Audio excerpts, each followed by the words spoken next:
Hey everyone, welcome to the Beyond the Layers podcast. I'm your host, Larry Valentino, and this podcast is going to be pretty cool. I mean, at least I think so, anyways. I'm going to be sitting down with maybe one or two people at a time and pretty much talking with them and understanding some of the experiences that they've gone through. I feel like each individual person has their own story, and what comes with that story is their trials and tribulations and everything that they've gone through.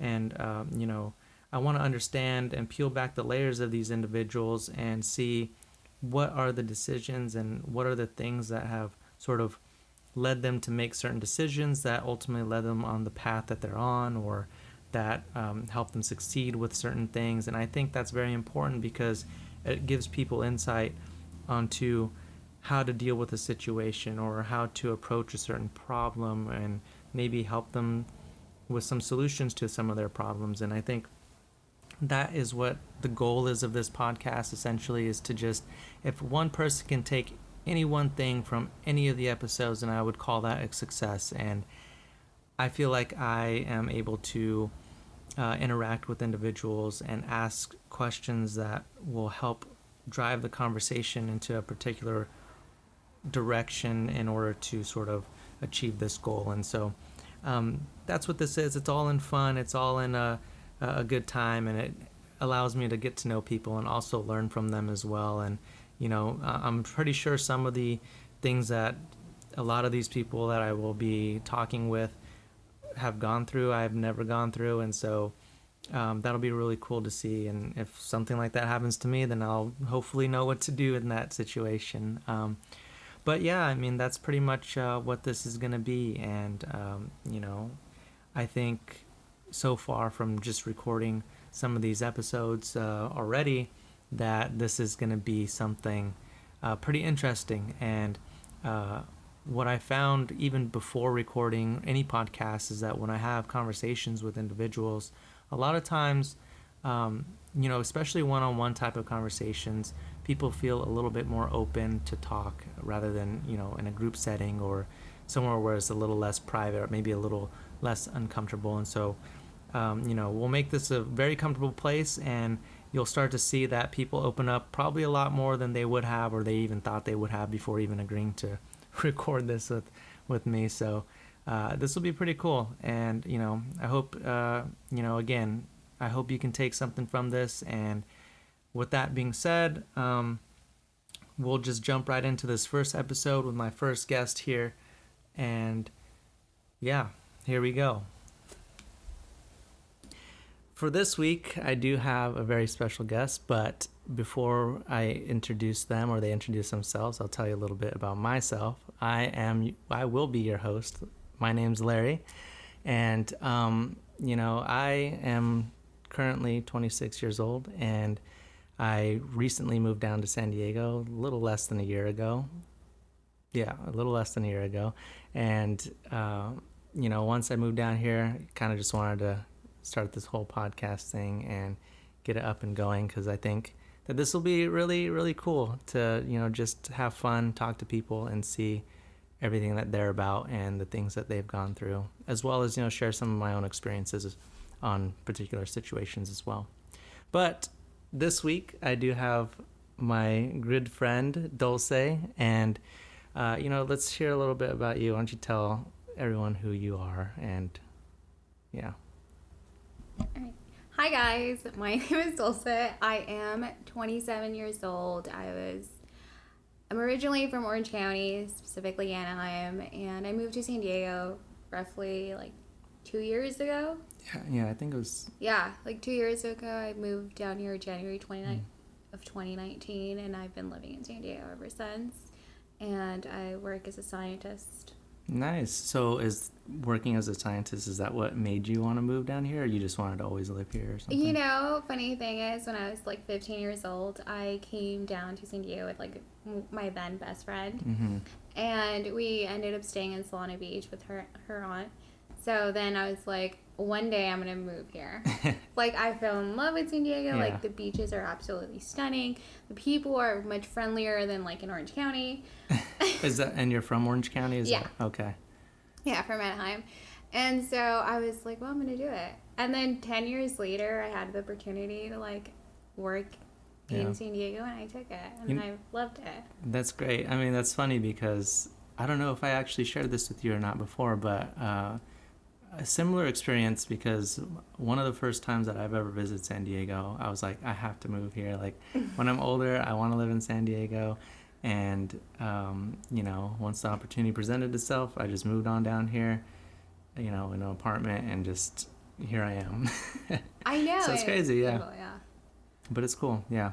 I do know we talked a little bit before that we started recording and everything, but you are in a relationship, right?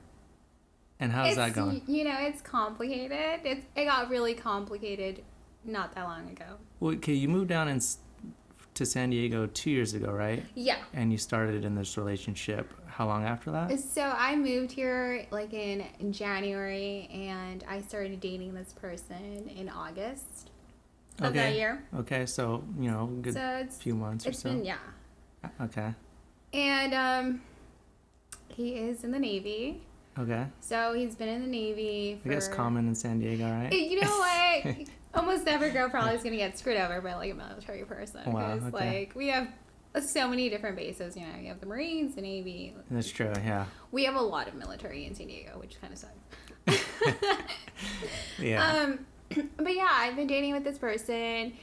Everything was going really, really well. I like really envisioned a life with this person, but by the looks of it and where we're heading, like it's not gonna happen.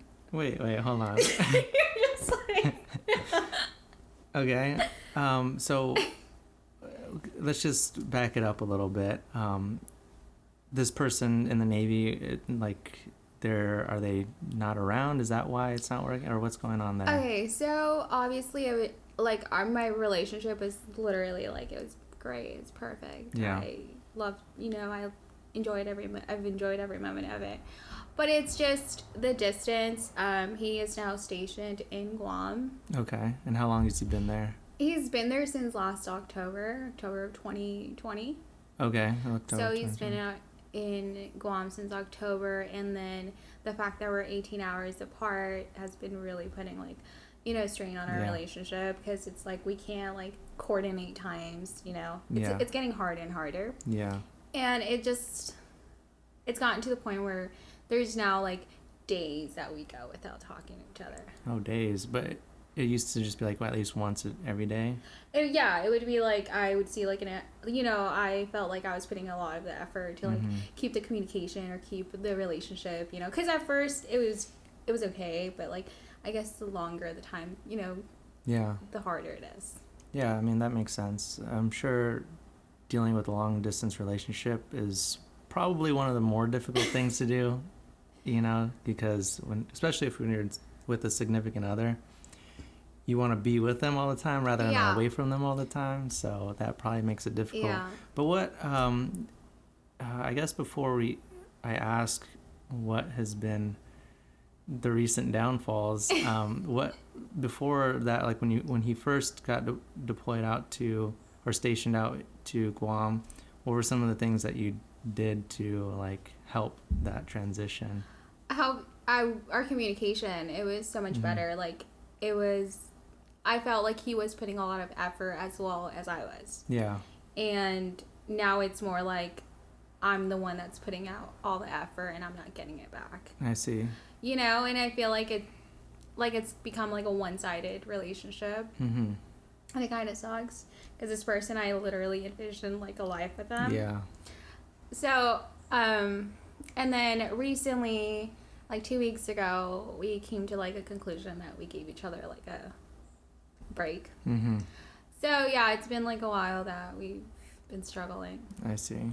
Okay. Because he claims that he was he doesn't feel that passion that he did towards me. Yeah. Back then, now. Yeah. Which really hurt my feelings. Of course, yeah. It's been something that I've been dealing on my own. Yeah, I mean, that makes sense. So, when did you notice this, or when did you start to notice the distance really and start to make you guys drift from one another? I've been noticing it like more and more, especially when we FaceTime and stuff. Mm-hmm. There's like a lack of interest on his behalf. I see. Yeah. Like periods of time where it's just really quiet. Exactly. Nothing being said. Yeah. Yeah. And I'm like, I mean, I don't live like a very like, interesting life. Yeah. I kind of just go to work and that's pretty much all I do. Hang Uh-huh. out with friends here and there. But I think I've been hanging out a lot with like friends Mm-hmm. to like, I guess, not deal with that. Just distract yourself, basically. Literally, yeah. That's why I do go out a lot with like friends, just Yeah. more as like a distraction of like really, or like avoiding that's been going on. Yeah. I mean, that makes complete sense to me. I feel like that's what a lot of people would do, probably. Yeah. You know, they always try to distract themselves before actually dealing with the Yeah. situation. Which, I mean, at some point you will probably have to deal with it. Just Yeah, because. and I'll probably be dealing with it pretty soon because I think I'm probably gonna call it quits. Oh, I see. So the break is just going to lead to, I will be honest with you. I don't ever think, like, once the moment that conversation happens where it's like, hey, we should take a break, is very, very hard to get back, especially to the way things were before. Exactly. Either Yeah. after the break or whatever the case may Yeah. be. No. I think I like cried my eyes out for like days. Yeah. Yeah. So you said you've been going out with, I guess, your friends and stuff as a way of distracting yourself. Yeah. And you know that it's coming to where you're going to have to make this decision. Or I guess you already made the decision, honestly. I feel like I made the But- decision because I don't think I want to do like a military. I don't want to be a military wife. Yeah. Okay. I mean, it's a hard life. So, I mean, Yeah. kudos to those who are. But, I mean, For real, it's kudos, man. If you're with someone who's in the military and you're making it work, kudos to you. yeah, exactly. And Yeah. so what do you think your approach is going to be when you have to have that conversation? You're just going to just straight up be like, hey, I just can't do this, or what are you going to do? How am I going to approach this? Yeah. Because you have to. So it's a matter of, yeah. do you know how you're going to do it? Do I know how? You know what?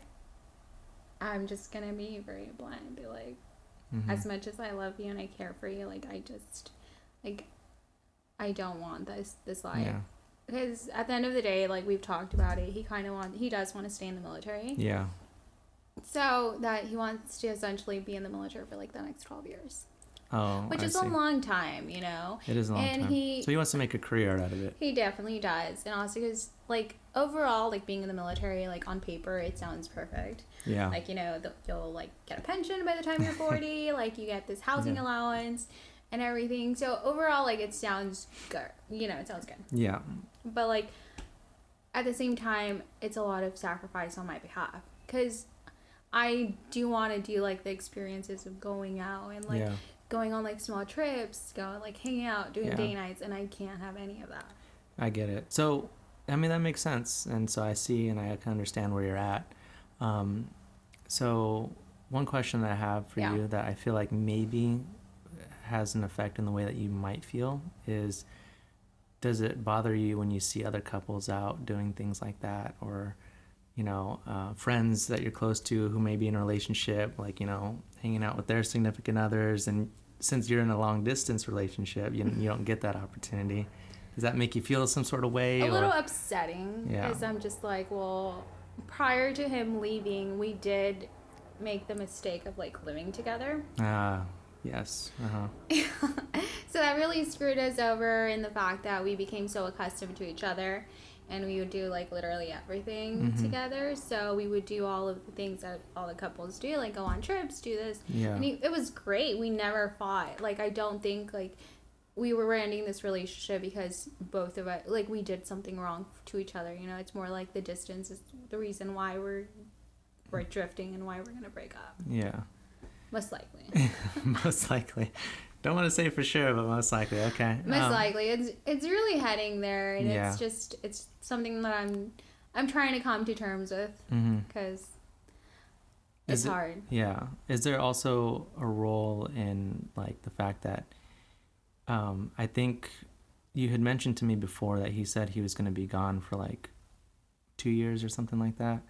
And then now, I guess he decided that he wants to be not gone for 12 years, but wants to be in the military for 12 years, which means that sometimes he will be gone for another I think extended period of time. Of the time he'll be gone. Yeah, so I'm sure that also plays a role in your head, because do you feel like you're getting like older and you want to like settle down already, or like what's going on? I am definitely at the point where I do want to settle down. I do want to get married. I want to have kids. Yeah. And that was actually a point that he brought up. Mm-hmm.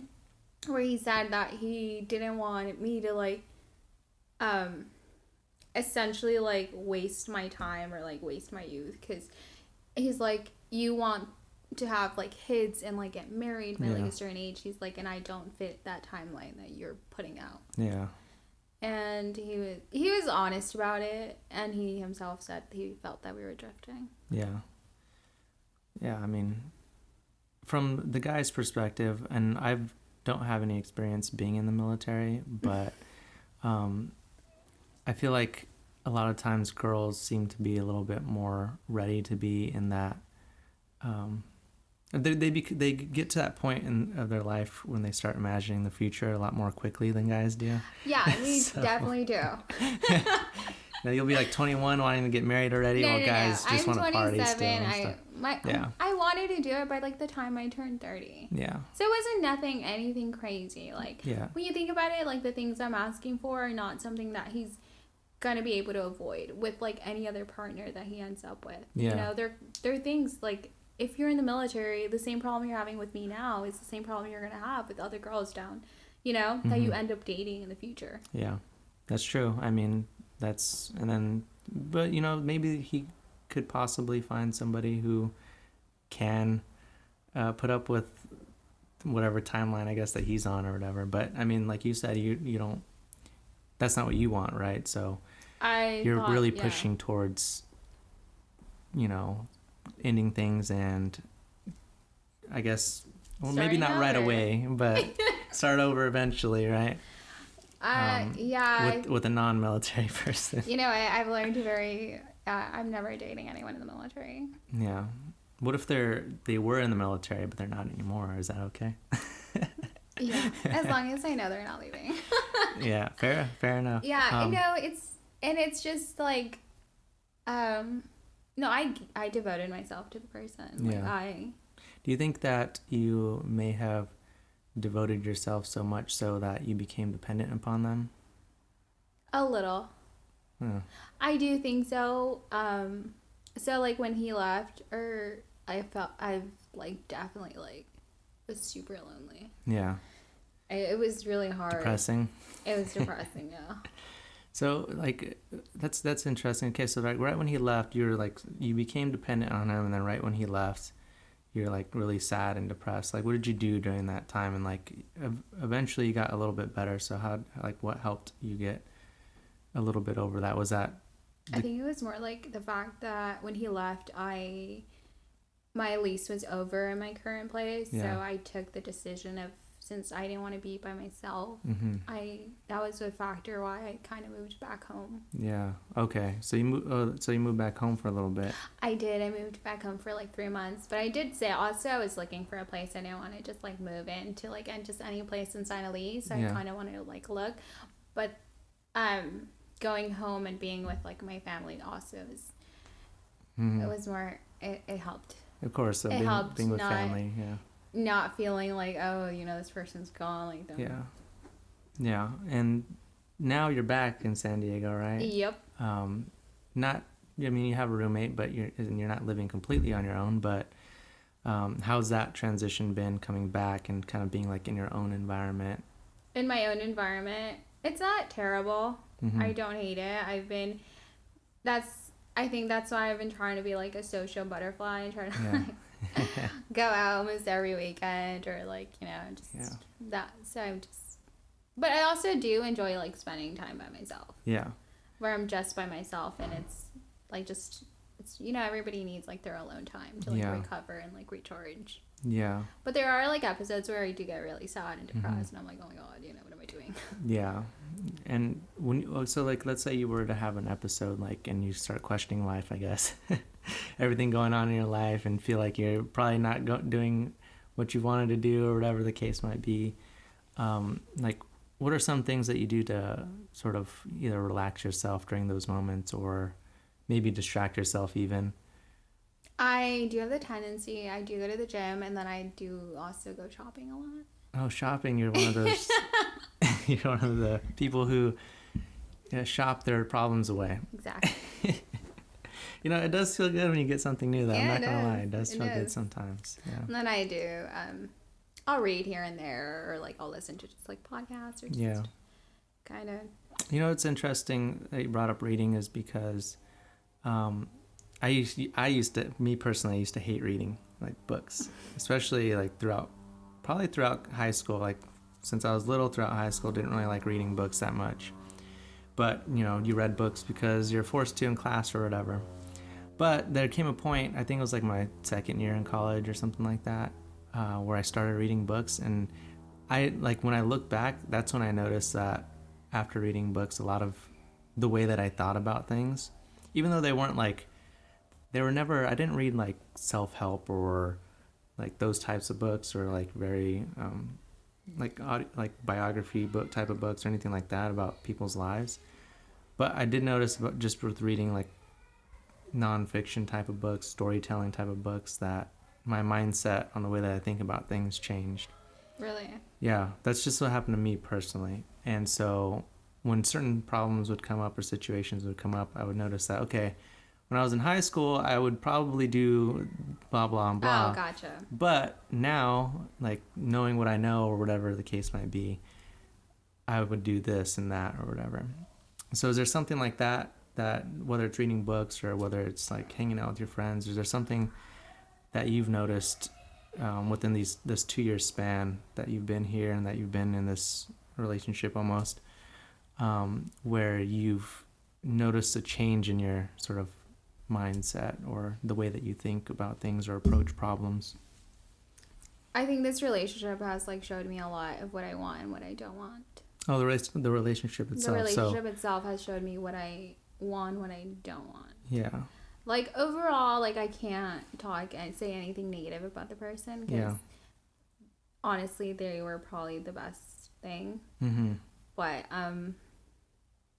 yeah, that's like I can't say anything bad about him. But now I do know that there's certain, more of like decisions that the person makes are gonna like influence, have an impact on your life. Yeah, I mean that makes sense. So like if you were to meet somebody new, for example, you can see like the signs, I guess, of you can. a particular person, right? Yeah, you can. It's just, well, someone from my past did reach out to me. Like recently? Okay. It's funny, I spoke about this person. I was out with my girlfriend on Friday, and I was telling her how I had dropped this person. Yeah. And I was really interested in the person, but I dropped them because I started dating this other one. And I kind of just put them on, like, just kind of ghosted them, I guess. Yeah. And I don't know if it was just like a sign from the universe. He did reach out to me yesterday morning. Oh, he did? And he drove to San Diego. Oh, so you actually like met up with this person? I went to brunch with him. Oh, you went to brunch with this, and then how did that go? Like, what was did you feel guilty at all? Honestly, no. No guilt, okay. I did not feel guilty, and it had been like a while that I hadn't felt like this way towards any, like, my relationship had become very like stagnant. Like there was nothing, like he wouldn't even like want to do any like date nights and stuff. It was always me having to plan it. I got it. Yeah. And it's just like been like that for like the past 4 months. But And your date nights though would be just like through FaceTime, really, right? Okay. Yeah, that can be difficult. Yeah. Honestly. So I grabbed brunch with this person this morning, and we just like caught up. We didn't like, there was nothing that nothing happened between him and I. It was just more like just hanging out, conversating. Exactly. Yeah. But in terms of, and did you just feel normal, or you actually felt something, even though nothing happened? In him, I see a lot of, he's definitely on the older side. He's a little older, and he kind of has more of like, he's basically like ready to like settle down, like. yeah, he's 32. He like lives in. That's not too bad. I mean. Yeah, he's 5 years older than I am. Yeah. So he is like he's a pharmacist. Okay. He's like a manager. Works. Yeah. So, and he's like really really nice guy, really sweet. Yeah. I don't know. I did tell him though that was like. I'm in like this in between, you know. Yeah. Of like whether or not I'm like single, because we're technically on a break, like. Yeah. You know, and it wasn't something that I really wanted, because if we weren't on a break, I wouldn't have like, you know, hung out with him, and that's why I don't feel guilty, because technically like I didn't do anything other than just grab French. Yeah. But, yeah. But you did see some potential, you said, and so... I did see potential. My next question to you is then, did that feeling and that vision of seeing potential in this person also help maybe solidify your thought on, like, ending things with your current situation? Honestly, yeah. Yeah? And it was definitely, yeah.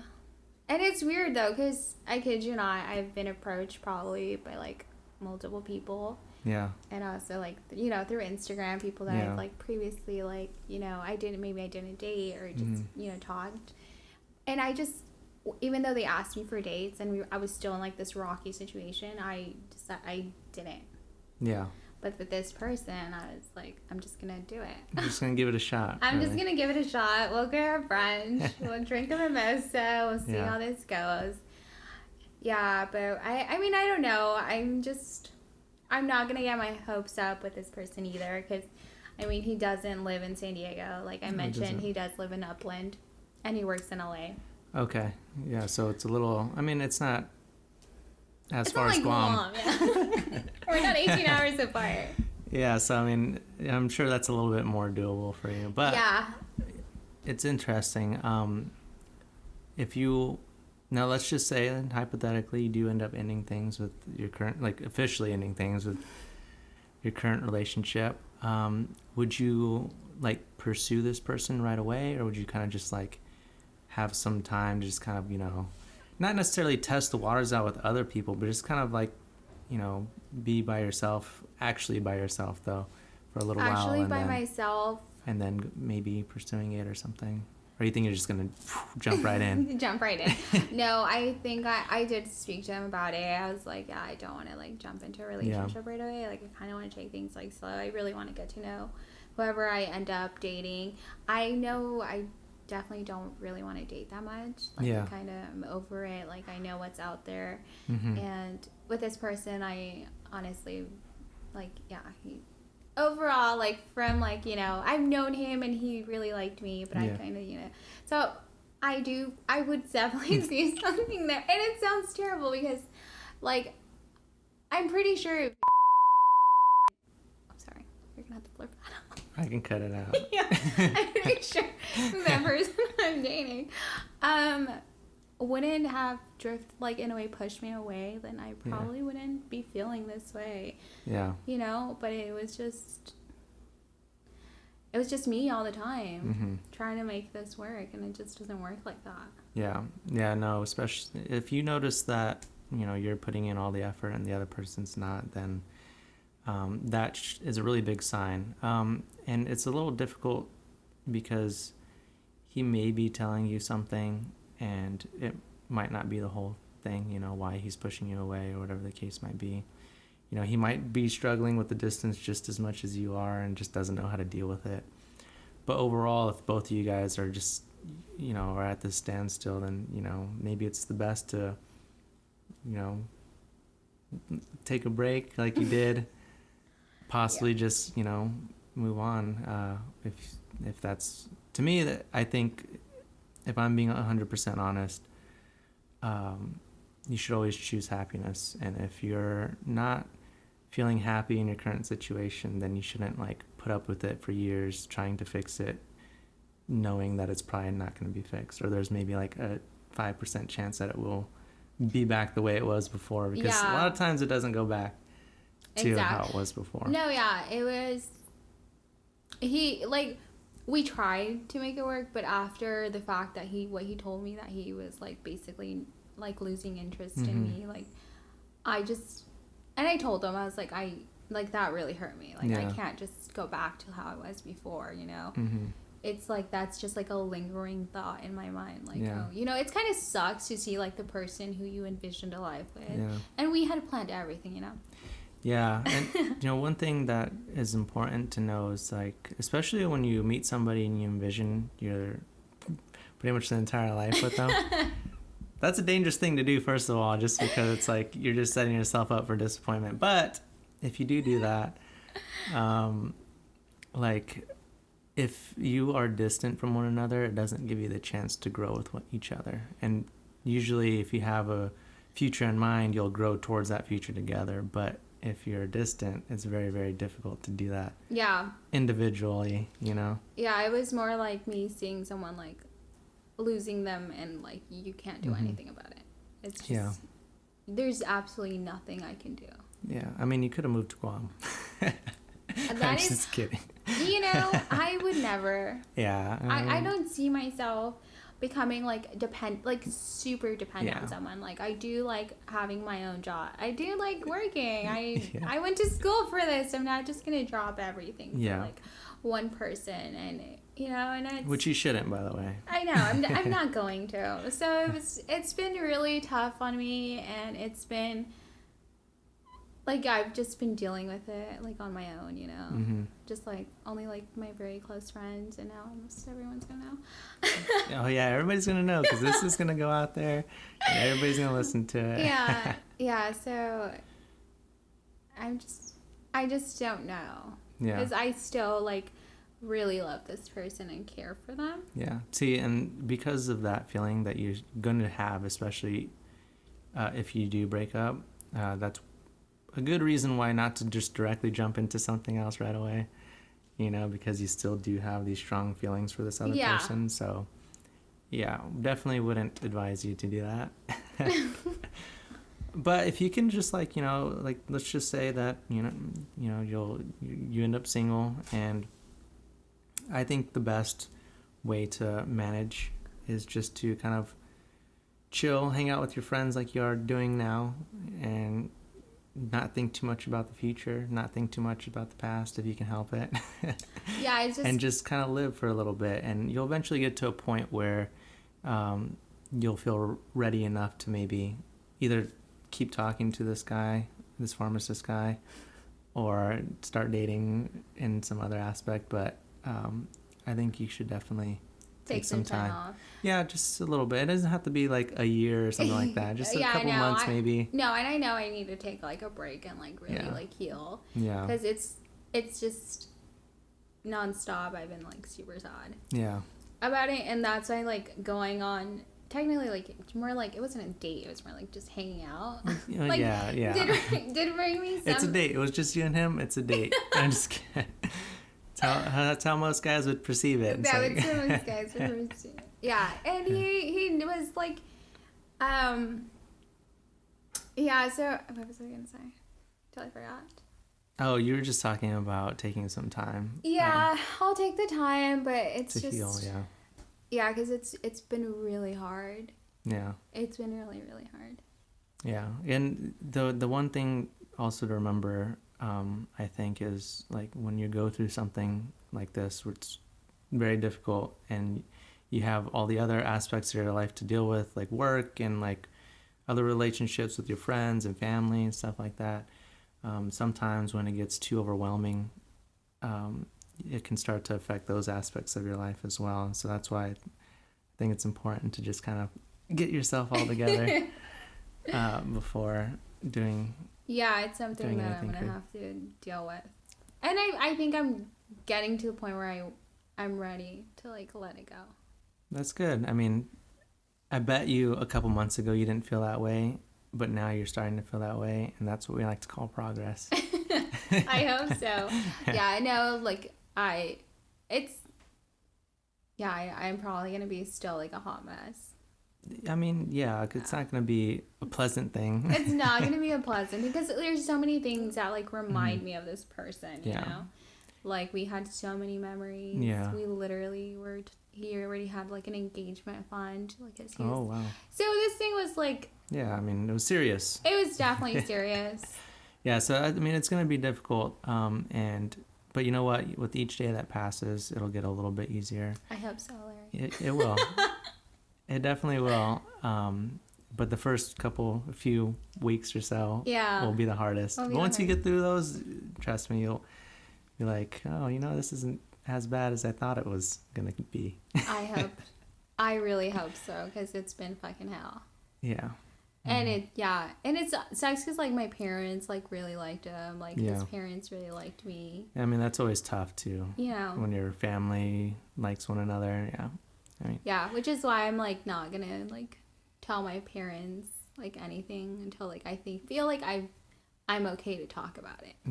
Yeah, I mean, I think that's something you can approach kind of, like, as it comes to you, Whenever you feel the most comfortable, you can bring it up. But I'm sure you'll probably want to bring it up sooner rather than later, just because then you'll start to get questions about that individual, even if you're not with them. If you don't tell them anything, they're like, hey, like, how's so-and-so doing? Oh, trust me, they ask me that every time they see me. They're like, how is Yeah, they ask me about, the person, and I'm just like, oh, I'm just going to be like, they're good. That's all I can say. Because, I mean, I literally wish him the absolute best, Like, yeah. Well, I think it's going to be really hard on him as well.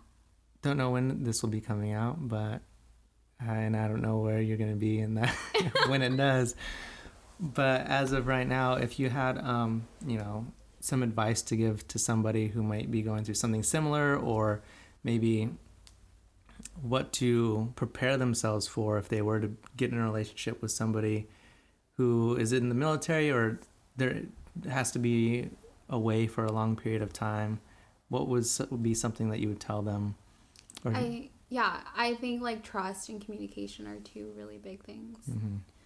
Trusting the person that they're not going to go out and, like, cheat on you or something like that. Yeah. Were you, like, is that something you were scared about when this first happened? Honestly, yes. Okay. Yeah. It was something I've always dealt with. So would you say that it's more, like, comes from, like, my past relationships. Oh, okay. And the fact that those things, like, happened in my past relationships that kind of, like, played a role in this one. Yeah. It made me think, like, okay, well, we're going to be this apart, people have needs, or, like, they want, like, that intimacy with someone else, and, like, I'm like, you're not going to be there for that person. Yeah. So you're scared that they're going to go out and, like, look for it. Got it. Yeah, and then communication is probably the other. Do you think thing. Yeah, communication I think is very important. Yeah. But just to go back a little bit, you know how you said that you were a little bit afraid that maybe he might, like, cheat on you just based off of things that you've gone through in the past. Mm-hmm. Do you think maybe he had that same feeling about you staying here? That maybe he thought you might do something like that as well? He did, because he's like, you're in San Diego. Like, you're in San Diego. You're not, like, in a small, like, island. You're like, actually in... There's a lot of people. Exactly. There's a lot of people. It's kind of a party city sometimes. If you go to certain places, it can be a party city. Yeah, exactly. And I think he was just scared. He's like, well, I definitely do think, like, you'd get on and stuff, or, like, find someone that's, better, or, like, that can offer you what I can't offer you. Yeah. And, I think that is something that he was, like, afraid of. But in the time that we were together, like, I never, like, cheated on him. Like, I legit, like, would share my location with him, and, like, so he always knew where I was at. I just did it for him, just to feel, like, he doesn't check my location or anything like that, but just to make him feel, like, comfortable and stuff. But, yeah. Okay. I think that's... So you think communication and trust is the key? I think communication, trust, and also, in a way, like, you have to, I don't know, it's a lot of compromising. Like, yes, a relationship already is, like, a lot of compromising, but, like, being in a long distance relationship, it adds a lot more. Yeah. Yeah. You have to, like, come to a compromise on a lot of things. Yeah, then that can be difficult, trying to come up with compromises thousands of miles apart with Yeah. one another, you know? Yeah, and then it's Yeah. like you have to kind of find like a way to like keep your relationship alive. Yeah. Because if you don't, then you're literally gonna end up like me. End up like you, sad all the time. I'm just kidding. Sad all the time, yeah. So You know, one thing that I have noticed just sitting here talking with you is even though you are going through this difficult time, like you're still able to keep a smile on your face and have, you know, a good positive attitude. So I think that's really, really good. You know, there's some people that either hide it really well or it's just really quiet. And so I just thank you for coming on here and talking with us. And no problem, Larry. hopefully, you know, somebody can take, even if somebody can take one thing from this, I think it's a success. So Exactly. anybody out there in long distance relationships, good luck. And I know it's difficult, but it's doable as long as you have the trust and communication. But I think that's it for today. Thank you again, and we'll see you next time. Bye. Bye. Guys.